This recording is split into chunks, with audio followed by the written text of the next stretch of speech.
गोकुलवासी ये नहीं जानते कि कृष्णा मायावी बालक, मैं इसकी इसी दुर्बलता का लाभ उठाऊंगा।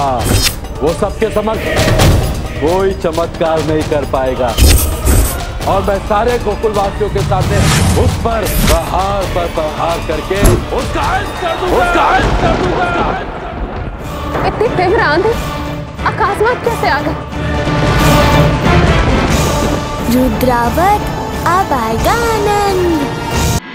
मित्रों, आज हमारी मंडली में एक मित्र और सम्मिलित हुआ है। ये है महाद्यूत। ये एक वानर पुत्र है और कुछ दिन महाद्यूत हमारे घर में ही रहेगा। तुम्हारा हमारी मित्र मंडली में स्वागत है महाद्यूत। चलो कृष्णा, हम सब मिलकर खेलते हैं। ठीक है सुदामा। तुम हमारे अतिथि हो, इसलिए गुल्ली डंडा में पहली बारी आपकी है।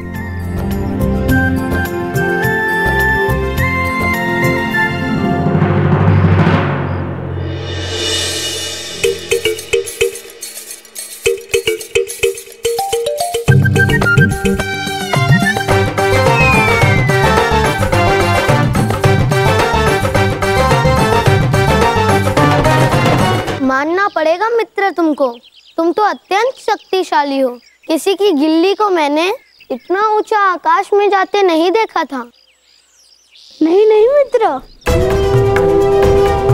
मैं शक्तिशाली तो हूँ, किंतु मेरे प्रभु श्री राम मुझसे भी अधिक शक्तिशाली हैं। मैं उनका परम भक्त हूँ। पता है, एक बार श्री राम ने अपने हाथों से महादेव के उस धनुष को तोड़ा था जिसे बड़े बड़े राजा उठाने का साहस भी नहीं कर पाए थे, और उन्होंने रावण जैसे दुष्ट और बलशाली राक्षस का अंत भी किया था। क्या श्री राम बालपन से इतने शक्तिशाली थे? हाँ, इसलिए तो मैं कहता हूँ प्रभु राम जैसा कोई नहीं हो सकता। रुद्रावत, वो देखो, वहीं पर मिलेगा वो बालक जिसका तुम्हें वध करना है। चलो शीघ्र ही जाकर उन बालकों का अंत करते हैं। किंतु रुद्रावत, तुम इस रूप में गोकुल जाओगे? यदि तुम इस रूप में गोकुल में प्रवेश करोगे तो सभी गोकुलवासी सचेत हो जाएंगे। नहीं? अच्छा है ना साहूकार, इस रूप में देखकर आधे गोकुलवासी तो वैसे ही मर जाएंगे। अरे नहीं नहीं रुद्रावत, तुम समझ नहीं रहे हो। वहां पर वो कुटिल कृष्णा है। यदि उसको तनिक भी संदेह हो गया तो वो अपनी चाल चल देगा, हमारी सारी योजनाएं विफल हो जाएंगी। तुम्हें अपना ये विशाल काय रूप बदलना होगा, साधारण मानवीय रूप में आओ, शीघ्र करो। उस कृष्णा को कभी आभास नहीं हो सकता कि मैं कौन हूँ।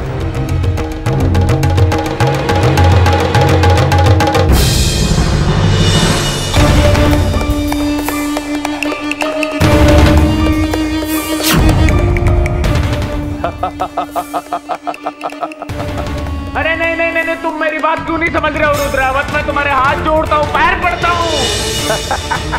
अपने इस विशाल काय शरीर को छोटा करो, इसकी आवश्यकता नहीं है गोकुल में। तुम्हें अपने मानवीय रूप में आ जाओ।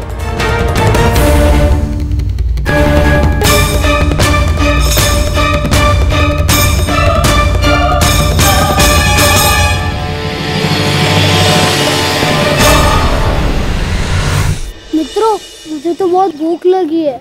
हाँ हाँ, मुझे भी कुछ खाना है।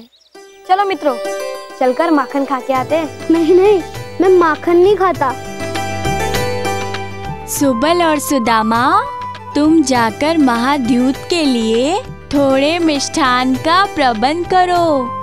हाँ, हम अभी जाकर मिष्ठान लेकर आते हैं। किंतु ये बताओ महाद्यूत, तुम्हें कौन सा मिष्ठान प्रिय है?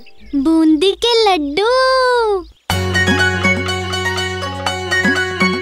कान्हा, तुम्हें कैसे ज्ञात हुआ कि महादूत का प्रिय मिष्ठान बूंदी के लड्डू हैं? अरे मुझे कैसे पता होगा?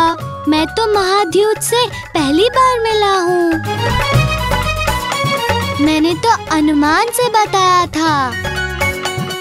सुबह सुदामा और शुरायु, तुम जाकर बूंदी के लड्डू लेकर आओ और हाँ, हम सब पुनः हाट में मिलेंगे। तुम्हारे आने तक मैं और दाऊ महाद्यूत को गोकुल में भ्रमण कराते हैं।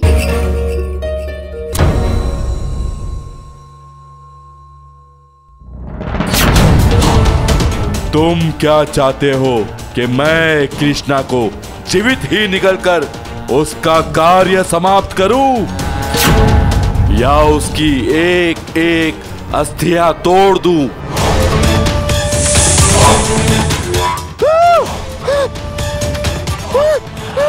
या उस कृष्णा के 2 टुकड़े कर डालूं मैं?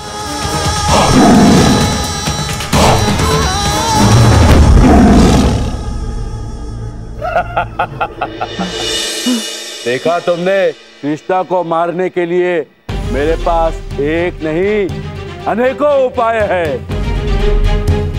अच्छा, अब तुम बताओ, तुम अपने उस बैरी को कैसे मारना चाहते हो? मुझे पूर्ण विश्वास हो गया तुम अत्यंत शक्तिशाली हो और तुम उस कृष्णा का वध अवश्य कर पाओगे।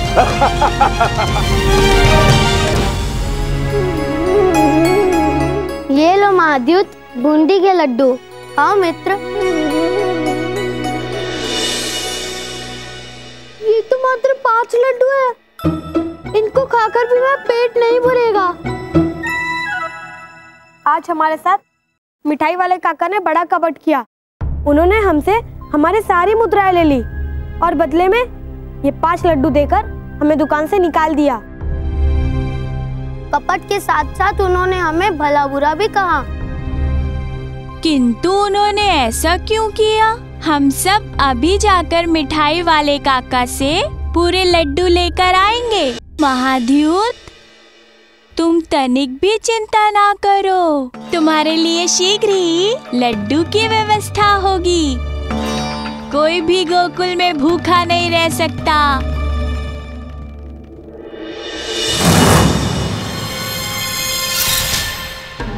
रुद्रावत, उन बालकों को देख रहे हो ना? उनमें से जिसके मस्तक पर मोर पंख है ना, वही है वो दुष्ट कृष्णा। उसी का वध करना है तुम सत्य कह रहे? हाँ। ये नन्हा बालक महाराज कंस का बैरी?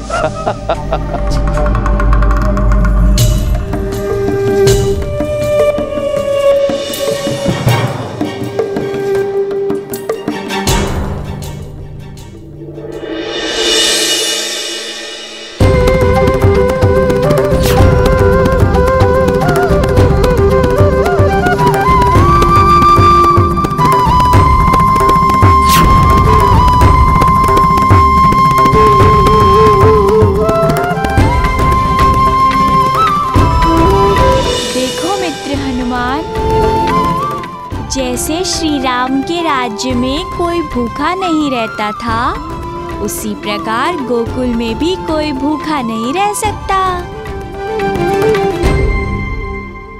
देखा रुद्रावत, मैं कहता था ना कि ये बालक बड़ा मायावी है। देखो, इसके मस्तक से कैसी किरणें निकल रही हैं। इसलिए कह रहा हूँ कि सतर्क रहना इस मायावी बालक से। इसका वध करना इतना आसान नहीं।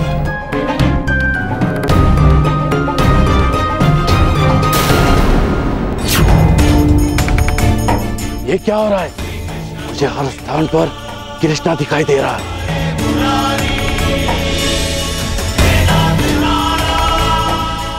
देखा रुद्रावत, अब समझ में आया कि ये कोई साधारण बालक नहीं, मायावी है ये। चलो मित्रों, मिठाई वाले काका से हमें बात करनी होगी। वो कभी भी किसी बालक से इस प्रकार व्यवहार नहीं करेंगे। नहीं शुरायु, मिठाई वाले काका पर हमारी बातों का कोई प्रभाव नहीं होगा। आज हमें उन्हें किसी और प्रकार से समझाना होगा।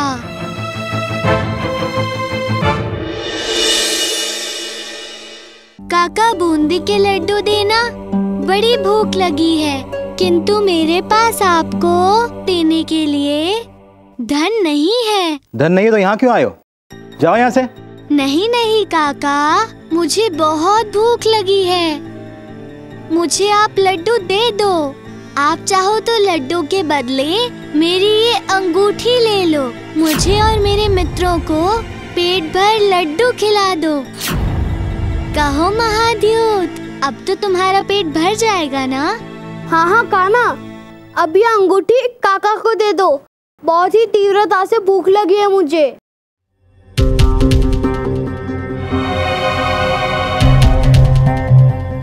पहले इतनी सारी मुद्राएं और अब ये स्वर्ण अंगूठी।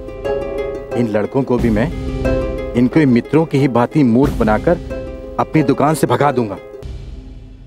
हाँ हाँ ठीक है, किंतु सुनो, तुम लोग उतने ही लड्डू खा सकते हो जितना इस अंगूठी का भार है, पर इसके मूल्य की बात ना करना। तो बोलो, सौदा स्वीकार है? नहीं तो फूटो यहां से। अब देखना ये है कि कृष्णा करता क्या है। बड़ा मूर्ख बनाया है इस दुकानदार ने कृष्णा को। ठीक है काका, हमें आपकी शर्त स्वीकार है।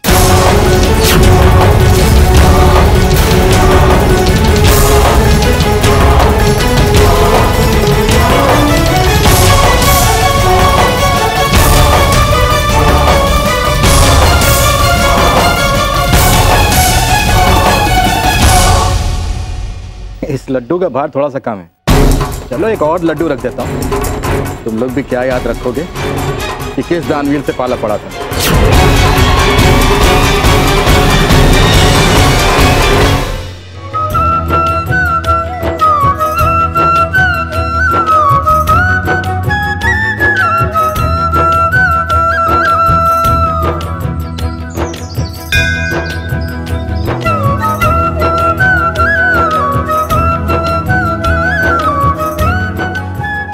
अरे ये क्या हो रहा है?